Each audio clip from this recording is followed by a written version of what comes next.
I hope you have a great day. So today, what I want to talk about is how much should you spend to acquire a new customer.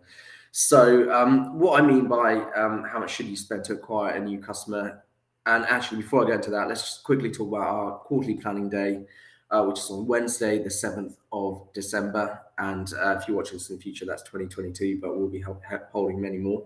All you have to do is go to our website, naccounting.co.uk, to find out the details. But it's a great opportunity to spend the day with me and my team and our really successful clients who are growing their businesses, and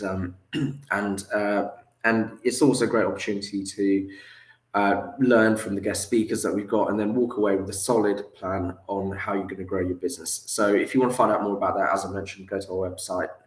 So going back to this video, how much should you pay for a new customer? Well, before I answer that, let's talk about what a new customer is actually worth to you.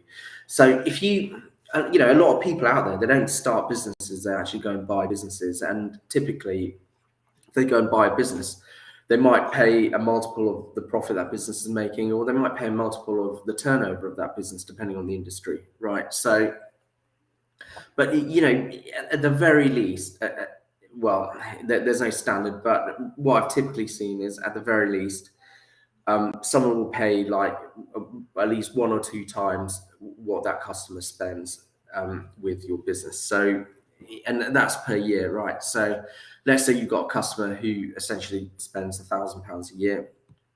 Then someone buying that business might pay you £2,000 for that customer, or they might pay you £1,500 for that customer.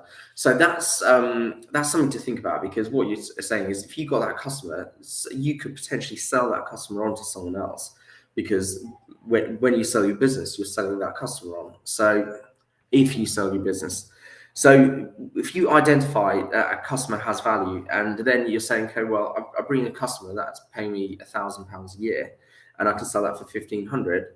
Hang on a minute, should I be willing to pay to get that customer in? And the answer is yes.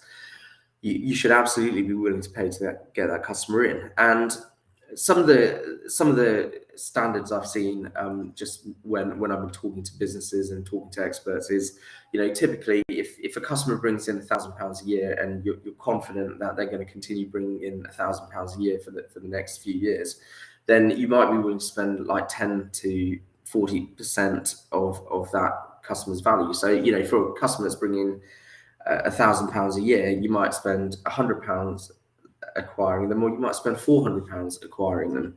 But obviously, it depends on the margins you're making, because if your margins are low, then you probably spend less acquiring them from a marketing point of view. But if your margins are high, you might be happy to pay that £400. But it's okay to pay that £400 to bring that customer in, because that, when you down the line, when you sell your business, or if you sell it, that customer is going to give you like £1,500 back through that sale value. So turning £400 into £1,500 is kind of a good deal.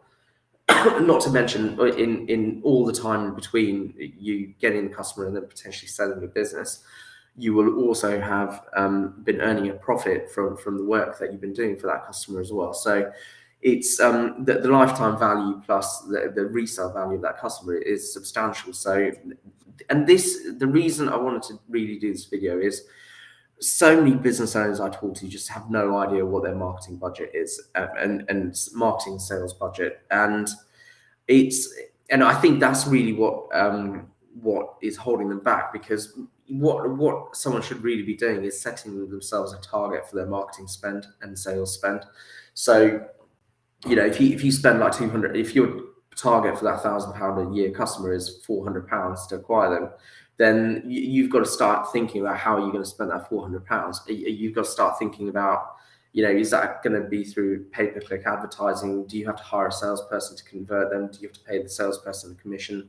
That all goes into that £400 budget. And ultimately, when you've got that target, that's when you go out and actually spend the money and do useful things with that money, and then that's when the money and your business starts growing. So that's why you've got to do it. And also, once you've set yourself a target for your marketing spend, what it also means is you can go about actually raising the money that you need to actually well, you might already have cash in the bank, that's a possibility. But if you don't, then you know what your target is for growth, and you know what you're going to spend in terms of marketing, that's when you can start going out and getting the funding and finding out where to get the funding from. So having that target and knowing what you pay for a customer is a really, really important thing in business. So I'm going to just end it here. But if you found this video useful, just remember to like, share, follow, and subscribe.